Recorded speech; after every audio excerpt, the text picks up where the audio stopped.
Even if he didn't build the Third Reich for 1,000 years, he would be celebrating for eliminating the Jewish population from the world.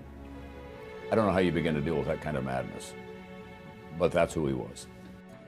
Adolf Hitler was born in Braunau am Inn, Austria, on April 20th, 1889. Hitler's childhood was an uneasy one. His father died when he was very young, and he was not a good student. In his teen years, in his pre-war Viennese life, you start seeing the attractions to the anti-Semitic and rabid anti-Bolshevik attitudes. His name was not Adolf Hitler, it was Schnickelberger, and he was a corporal in World War I. But suddenly he was the man who was giving voice to a long history of German pride. The consequences of World War I for Germany were extraordinary. I mean, the victors, the Western Alliance, placed such penalties on them that they could barely survive.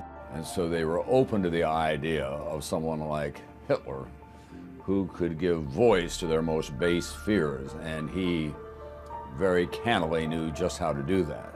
Hitler, very quickly after the World War I, began to engage in political activity, joining and helping start the German Workers' Party in 1919. This party later became the Nazi Party. In 1923, Adolf Hitler conspired with other right-wing politicians to overthrow the Republic. In response to this, Hitler was sentenced to prison, where he wrote Mein Kampf, expressing his radical, rabid beliefs. He was irrationally anti-Semitic, and he was able to use anti-Semitism as a tool for his rise to power.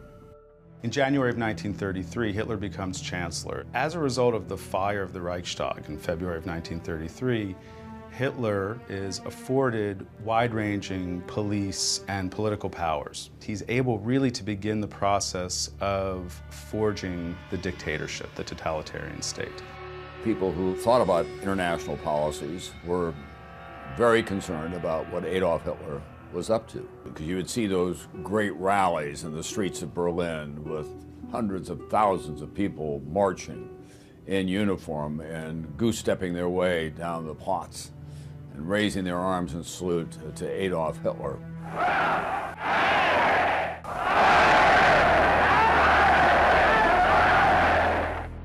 And then he invaded Poland. He thought the British and the French would not declare war on him, and it would be a quick campaign to subdue Poland. But on September 3rd, 1939, Britain declared war. France followed suit.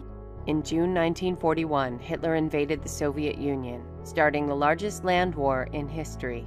In December 1941, Hitler also declared war on the United States. World War II was fought on 6 of the 7 continents. 50 million people perished. The United States, Great Britain, and the Western Allies were aligned with Russia to try to crush Nazi Germany, Italy, and Japan. Hitler felt adamant that it was his duty to mankind to rid the world of all Jews, and he ordered all possible resources and manpower to fulfill this horrendous task in the so-called concentration camps, the death camps. The Allied invasion of Normandy on June 6, 1944, marked the turning point of the war.